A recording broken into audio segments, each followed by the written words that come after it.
Howdy everyone, it's Reese, aka Bearman Prime, on this September 23rd. Welcome back to my Read the Bible in a Year series. Thanks again for joining me. God bless you all. Card in the top right hand corner for the rest of the playlist. And please hit the like button, subscribe button, and notification bell. I sure do appreciate it. Alright, so yesterday we saw Jesus getting grilled and interrogated by the Sanhedrin, the Jewish high council of all their teachers, priests.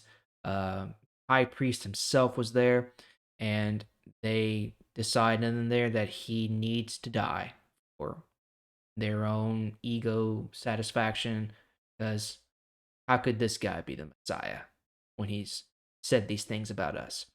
So today we're going to see them turn Jesus over to the Roman governor Pontius Pilate. Now the reason they do this is because, remember, Rome is still in control over the nation of Israel right now. And their excuse is that their laws do not allow them to put Jesus to death in this manner. And to me, that seems kind of strange, because there are other points in the law of Moses that allow them to stone to death people for various crimes. They wanted to stone to death the woman who was caught in adultery. And there are other crimes that are punishable by death in such a way. So why would they be turning him over to Pilate to be killed like this? Why let Rome do it? Because they didn't want to get their hands dirty, right? Because no matter what they say or think, there are other people out there who totally believe Jesus, who believe that he is at the very least, a prophet sent by God. And so in order to not have them have their ire turned against them, they're going to let the Romans, the Gentiles, do their dirty work for them. Okay? And the other thing we're also see today is we're going to see the ultimate fate of Judas Iscariot, see what happens to him.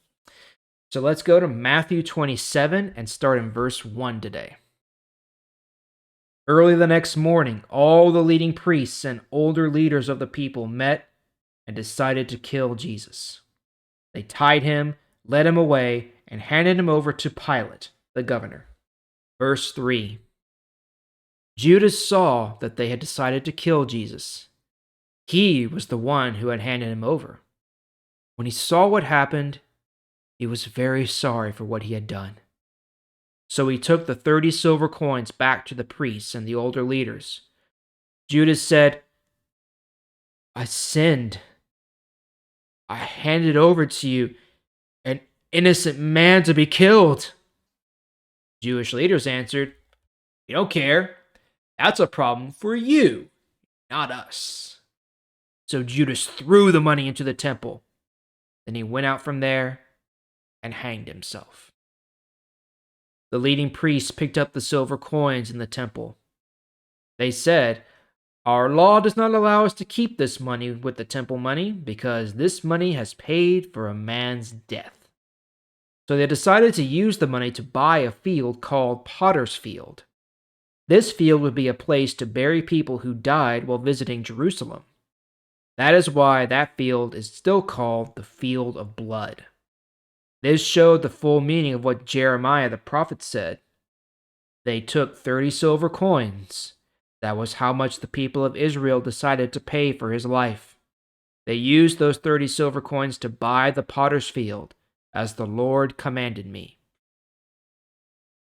Okay, so part about being led to Pilate, they took him, they tied him up, they brought him. Okay, then done and done. But then the main point of this was Judas. So remember that Judas is the one who made the choice, okay?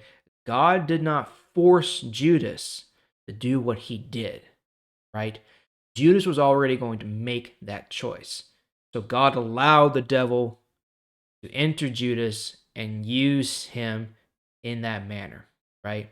Because God knows what goes on in our hearts and in our heads.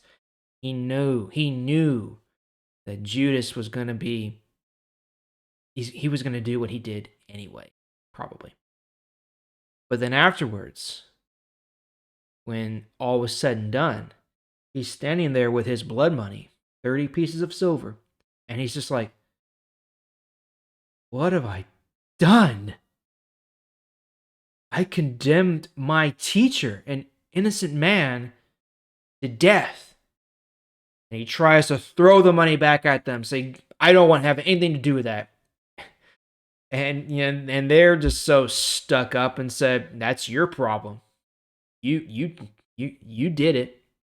So it's not our fault. And then ultimately he goes out and he hangs himself. Now, there's another account later on in the book of Acts that changes the details of that story quite a bit. It's a lot more graphic than what's written here in Matthew. But I won't get into that. But suffice to say is that ultimately Judas ends up being hanged, dies, right? And so the money that was paid to Judas was then taken to buy the field that he would be buried in, the potter's field or the field of blood, as it was foretold by the prophet Jeremiah, right? Because it was blood money. They couldn't put it with the treasury of the temple. Their law forbid it. So, but they didn't want it to go to waste because it's 30 pieces of silver. That's a lot of money. So they just go out and buy the field outside of Jerusalem for all these people who have come to visit Jerusalem but end up dying for whatever reason. All right, well, that's all for today. We're going to pick it up there tomorrow and see the moment when Pilate questions Jesus and see what he has to say and think. Thank you all for watching. I sure do appreciate it, and I'll see y'all tomorrow.